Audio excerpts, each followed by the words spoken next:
Hi students, now we are going to learn MALUS law in the topic polarization of light.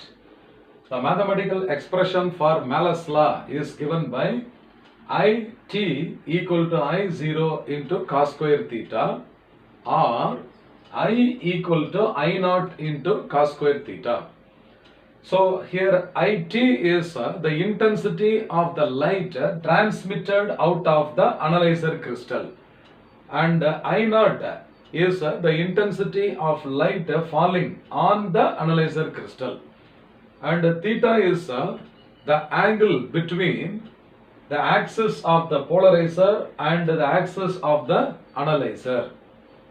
So mathematically I is equal to I0 cos square theta or IT is equal to I0 cos square theta. You can write both. Now for this you can look at the diagram here. So here there is a source of unpolarized light. So you can see the vibrations taking place in the different directions. What are these vibrations? Who are these vibrations? These vibrations are the electric vectors. Understand? So in all the directions, if the vibrations take place, means such a light is called a unpolarized light. When an unpolarized ray of light is passed through a tourmaline crystal, now whichever electric vibrations take place parallel to the optic axis, they will be permitted. All other vibrations will be absorbed or cut off by the crystal. So you can see that those vibrations which are parallel to the optical axis, they are only permitted.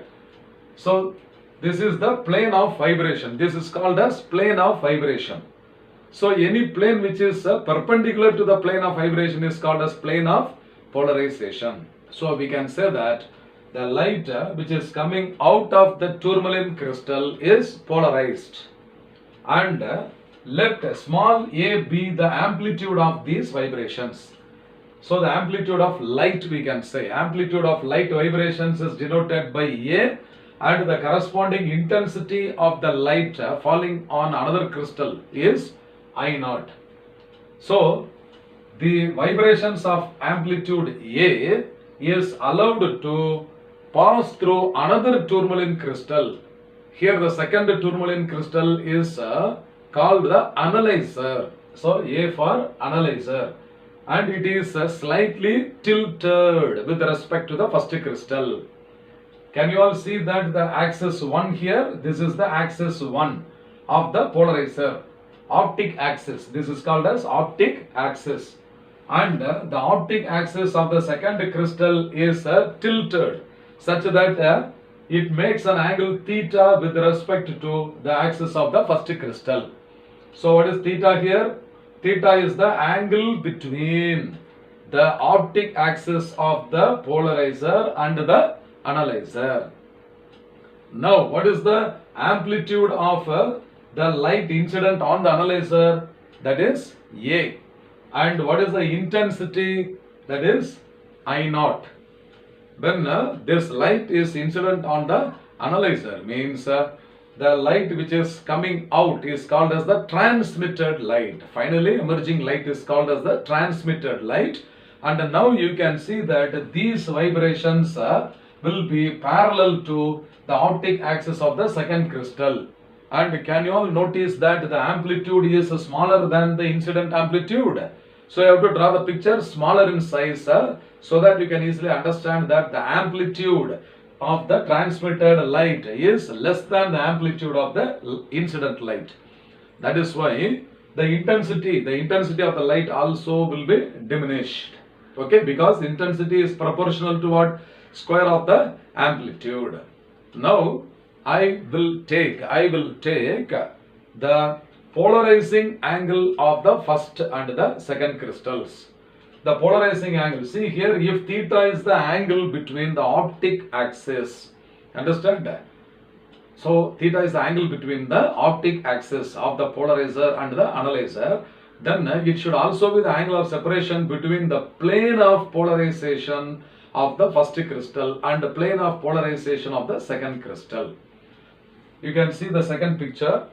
The plane of the polarizer and the plane of the analyzer are also separated with the same angle, because the optic axis and the plane of vibration will be the same, and the plane of polarization is perpendicular to the plane of vibration. That is why this theta will be the angle between the plane of polarizer as well as the plane of the analyzer also.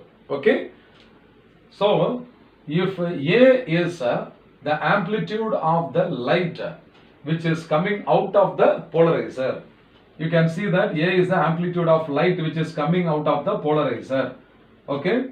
And if this is the plane of the analyzer, this angle is only theta. So I am going to resolve this A into two components, perpendicular components, such that one component along the plane of the analyzer is A cos theta, and another component perpendicular to this is A sin theta. This A sin theta component does not emerge out of the crystal. It will be absorbed. It will be stopped. Okay. Only which component will come out of the analyzer crystal is A cos theta. Understand? So this A is resolved into two components, that is A cos theta and A sin theta. So the transmitted light, okay, will have a amplitude, that is A cos theta. Now, depending upon this theta value, this amplitude may be maximum or zero or minimum without becoming zero also. So this statement only was mathematically derived by Malus, and according to Malus law, the intensity of the transmitted light,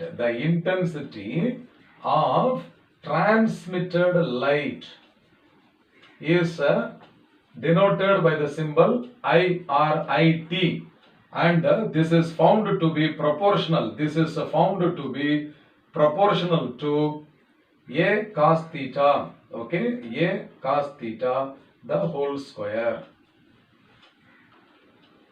Now IT is equal to a constant into A square cos square theta, or IT is equal to K into A square into cos square theta, where A, small a, is the amplitude of the light which is coming out of the polarizer. That is constant, is it not? A is constant. Even if you rotate the polarizer through 90 degree or 180 degree or 360 degree also, A is constant only. The intensity of light coming out of the polarizer is always a constant only, is it not? That is why here K is a constant, A and A square also is a constant. So this constant can be denoted by I0. So IT is equal to I0 into cos square theta. This is only called as Malus law. So here I0 is equal to K times A square is a constant. Therefore, I transmitted is equal to what? I0 into cos square theta. Okay, suppose if theta is equal to 90 degree, then the transmitted light IT is equal to I0 into cos 90 the whole square. Cos 90 the whole square. So this is equal to how much? 0. That means no light will be transmitted. So no light will be coming out of the analyzer if both the crystals are crossed at 90 degree. Suppose if theta is equal to 0 degree, understand? Then I transmitted is equal to I0 into cos 0 the whole square. So cos 0 is equal to 1. Therefore I0 into 1 is equal to I0. And this is the maximum intensity. This is the maximum intensity that is transmitted out of the analyzer. Understand? So from Malus law, we can solve numerical problems, and also we can use this Malus law to test whether the given light is unpolarized light or polarized light or partially polarized light. So once again, my dear students, so what is the statement? Now in place of this transmitted light, you can also write I is equal to I0 into cos square theta. But why I am advising you to write IT specifically? Because in the IIT and NEET question papers, you can see that the incident light, the light which is incident on the polarizing crystal also is denoted by the symbol I. Understand? And also you must know that when the intensity of the light incident on a tourmaline crystal is I, then the light which is coming out of the polarizer will have an intensity I by 2. Say for example, if this is a polarizing crystal, suppose if the incident intensity is I, means the emerging light will have an intensity I by 2. Understand? So this can be taken as I naught. And once again it is allowed to pass through another crystal. Okay, so that the light which is coming out is denoted by IT, because already you have used the symbol I for the incident light. So once again, if you write I is equal to I0 cos square theta, you will be confused. That is why either if you use here the symbol I, then you use the symbol I incident. If you use the symbol I here, then you use the symbol I transmitted. That will be always better. So better you remember that I transmission is equal to I naught into cos square theta. So this is the MALUS law. Hope you must have understood well. Fine.